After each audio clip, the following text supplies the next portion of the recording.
स्वागत है आपका DTW24 न्यूज़ में और मैं हूं आपके साथ राधा।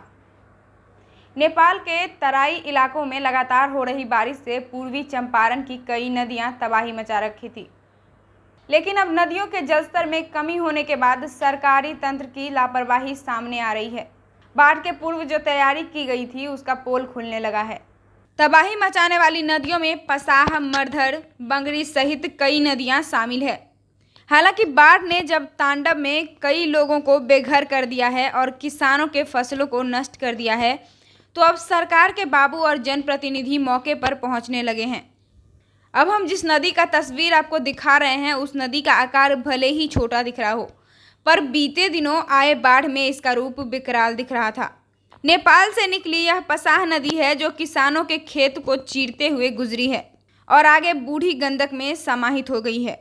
आपको बता दें कि सरकार के द्वारा मनरेगा के तहत इस नदी के किनारे बांध के मरम्मती के नाम पर लाखों रुपए खर्च किए जाते हैं। बावजूद इसके न तो कोई बांध मजबूत दिखता है और न ही कोई इस नदी के अंदर सफाई हुआ है, जिस कारण नेपाल में जब भी भारी बारिश होती है तो पूर्वी चंपारण के छौरादानो, नरकारिया और बंजरिया इलाकों के कई पंचायतों में पानी घुस जाते हैं और किसानों के फसल के अलावे आम जनों को भी काफ़ी क्षति का सामना करना पड़ता है।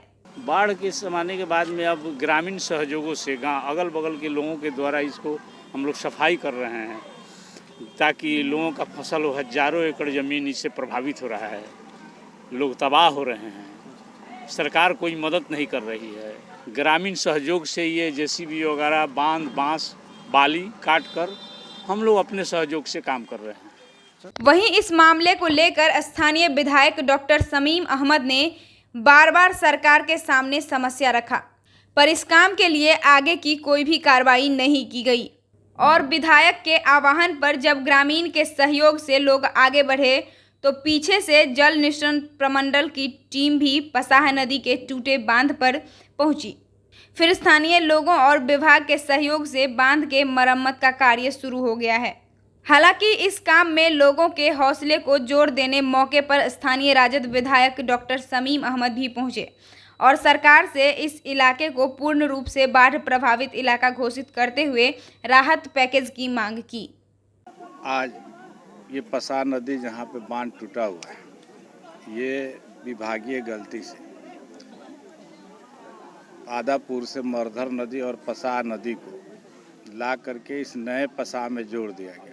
जो नया पसाह जो निकला है, पुराने पसाह की दिशा को छोड़ करके ये निजी ज़मीन से होकर के निकल गया है और विभागीय गलती ये हुई कि मरधर नदी और पसाह नदी पुराना आदापुर से ला करके इस नए पसाह में जोड़ दिया गया, जिससे यहाँ 8-10 पंचायत में तबाही मची रहती है। थोड़ा भी पानी अगर बारिश का हुआ तो आदापुर से पानी पहुँचते पहुँचते यहाँ पे घर में पानी घुस जा रहा है। उस बांध, क्योंकि ये बांध कोई सरकारी बांध नहीं था, ये बांध नरेगा द्वारा पब्लिक जमाबंदी जिम्मेदारी बांध होता है, पब्लिक द्वारा बांधा गया है। तो ये आपस में मिल करके ये लोग बांधा हुआ है, ये सरकारी स्तर का बांध नहीं है। ये तो प्रेशर हम लोग बनाए हैं कि इसको बांधना जरूरी है, क्योंकि नदी का मुंह भी घूम गया गांव के तरफ। गांव का अस्तित्व भी यहाँ पुरैनिया, महुआवा, ये भवानीपुर, ये पूरे खतरे में है। पूरा देखिए, आपके पूरे गांव की तरफ भी घूम गया। अब आपदा का घड़ी इससे दूसरा कब आएगा कि सरकार की आँख खुलेगी और ये जनता को 6-6 हज़ार रुपया कम से कम, हम लोग तो मांग किए थे कि कम से कम 20-20 हज़ार रुपया सभी के खाता में जाए, क्योंकि 6 महीना एक लंबा अर्स होता है।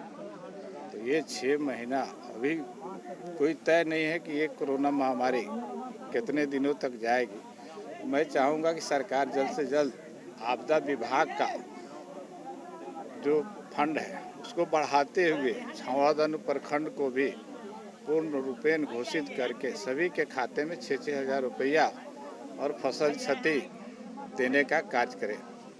बिहार समेत देश दुनिया की तमाम खबरों से अपडेट रहने के लिए बने रहे DTW 24 न्यूज़ के साथ।